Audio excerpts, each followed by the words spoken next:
내 마음을 보여줘는 발달 장애인의 도전적 행동으로 고통받고 있는 발달 장애인 가족의 사연을 재구성하여 전문가와 함께 이야기를 나누고 긍정적인 지원 방법을 생각하는 프로그램입니다. 오늘의 사례입니다. 제 동생 호철이는 지적 장애가 있는 10대 남학생입니다. 요새 코로나 때문에 학교를 갈 수 없는 날이 많고 복지관에도 갈 수 없다 보니 많이 답답했나 봐요. 혼자서 집을 나가려고 하고 나가지 못하게 하면 어린아이처럼 현관바닥에 드러누워 소리를 질러요. 동생이 혼자서 외출을 하면 가지고 있는 돈을 한 번에 다 써버리기도 하고 길을 건너다 말고 찻길 한복판에 멈춰 서기도 해서 위험하기 때문에 가족들은 막으려고 합니다. 그런데 외출을 못하게 된 동생이 현관문을 마구 두들기다 보니 이제는 집에 같이 있는 것도 힘들고 이웃들에게 미안합니다.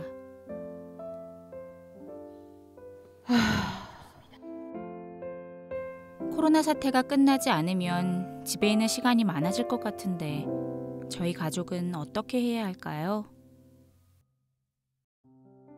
긍정적 행동 지원을 위해 가장 먼저 필요한 것은 대상 학생의 도전적 행동에 대해 정의를 내리고 그 이유를 밝히는 것입니다. 호철이가 보이는 도전적 행동의 배경을 살펴볼까요? 혼자서 밖으로 뛰쳐나가려고 하는 것은 집에서 아무런 규칙적이고 생산적인 활동 없이 심심한 시간이 계속 이어지는 것을 보상하기 위한 것이라고 볼 수 있습니다. 물론 비장애 학생도 코로나 때문에 학교를 가지 않지만 이 학생들은 나름대로 무료한 시간을 즐길 수 있는 방법들을 알고 있지요. 하지만 장애 학생의 시간을 관리하고 지도하는 것은 오롯이 부모의 몫이 될 수밖에 없습니다. 그런데 부모가 하루 종일 장애 학생의 일과를 관리하는 것이 불가능하다 보니 혼자서 자신의 일과를 관리할 수 없는 발달장애 학생이 참을 수 없는 답답함을 해소하려고 집 밖으로 뛰어나가려고 하는 것이죠. 만약 가정에서도 다양한 활동이 주어지고 밖에 나가는 것보다 집에 있는 것이 더 즐겁다고 하면 나가려고 하지 않을 수도 있습니다.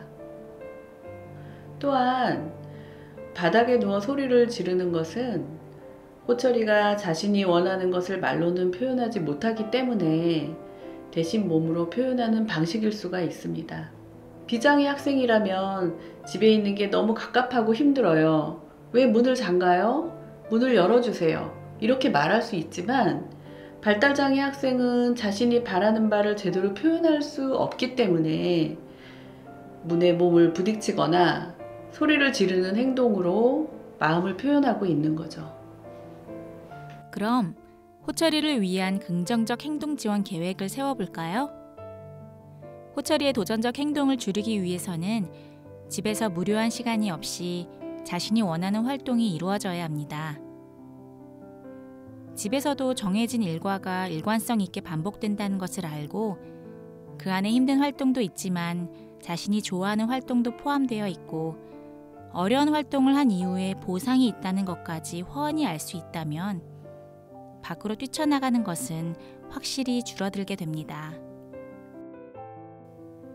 일과를 짤 때는 정기적으로 산책을 가는 활동이 꼭 필요합니다. 예를 들어 호철이가 마트에 가는 걸 좋아한다면 마트에서 물건을 사는 것도 일과에 넣는 것이 좋은데요. 대신 이것이 강화되어 아무 때나 마트를 가자고 할 수 있으니까 신중하게 상황에 맞게 일과에 넣는 것이 필요합니다. 또 한 가지 중요한 부분은 호철이가 가족과 함께 보내는 시간이 즐겁다고 생각하도록 매일 아주 짧은 시간이라도 서로 교감할 수 있는 활동을 함께 해야 한다는 것입니다. 발달장애인이 보이는 도전적 행동은 의사소통의 표현이라는 것을 기억하셔야 합니다. 주변의 상황을 피하고자 하거나 또는 사람들에게 관심을 끌고자 하거나 아니면 무엇인가 얻고자 하거나 또는 그냥 감각적인 것을 추구하기 위해서 도전적 행동을 하곤 합니다.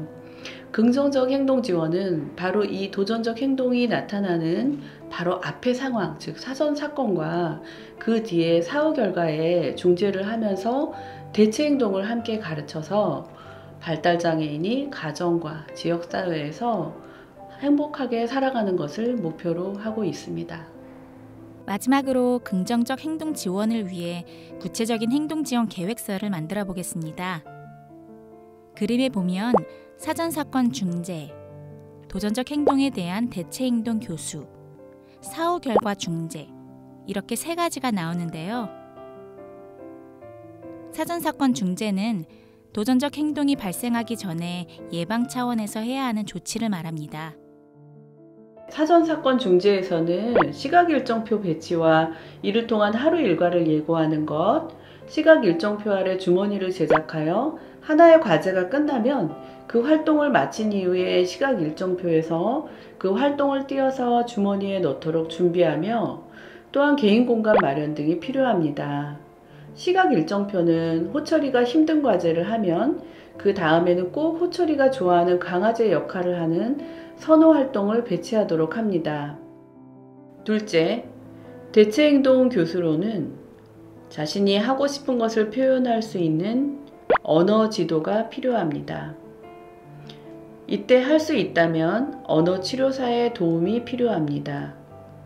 또한 가족과 함께 할 수 있는 활동과 혼자서도 할 수 있는 활동의 지도가 필요합니다.